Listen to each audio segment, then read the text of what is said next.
Yes, start app for one season.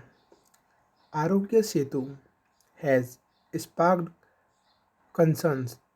It cannot be made mandatory without legal backing.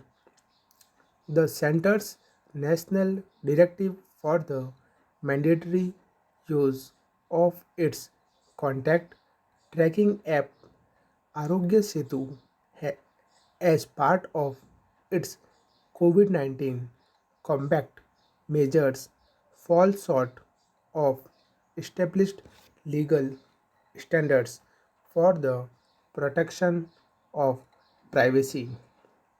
The first requirement laid down by the Supreme Court in K.S. Puttaswamy, namely a law authorizing the involuntary use of such an app, has not been fulfilled.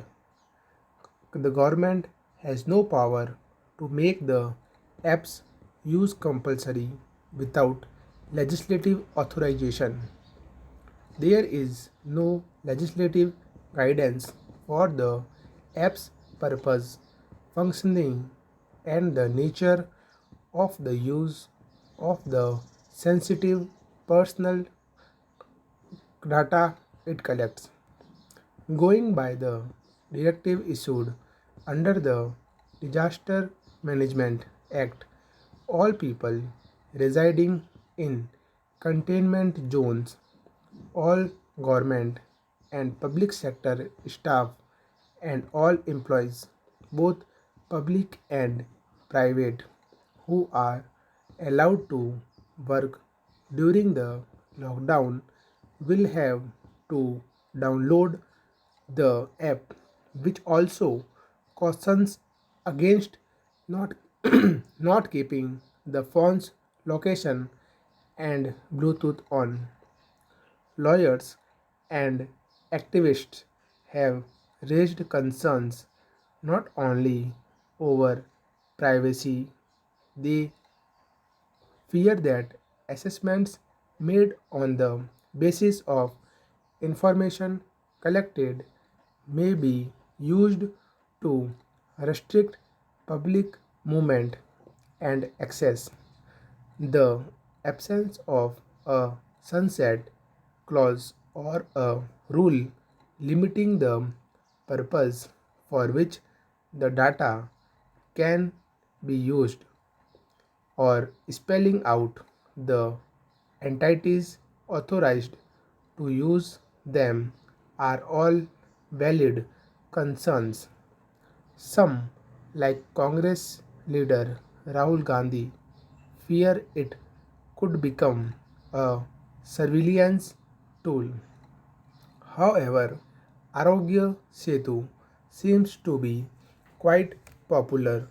Downloads have crossed 75 million, and what the government has doing for itself is that many countries are implementing mobile app used for contact tracking. More and more governments are introducing applications for accommodated location services to trace the contacts of those infected. India should abide by best practices elsewhere. The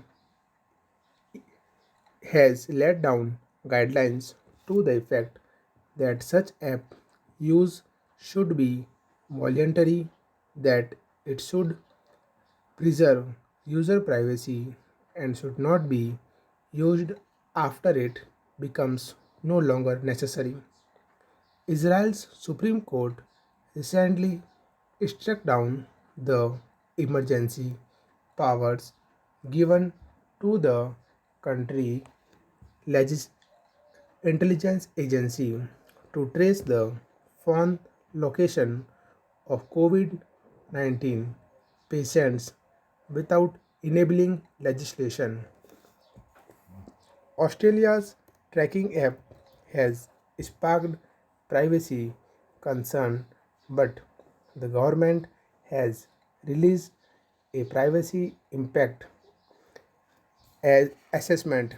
While the intention behind the app's introduction may be good, as it is a given that the government is keen on doing everything possible to keep a watch on the spread of the virus, so that the lockdown as well as relaxations given to zones based on color coding are effective. It would be well advised to heed privacy concerns raised by the opposition. LA fears that it may become a permanent mass surveillance instrument and ensure that there is sufficient anonymity of data and its limited access. It has a duty to resort to methods that cause the least harm. Will you stop?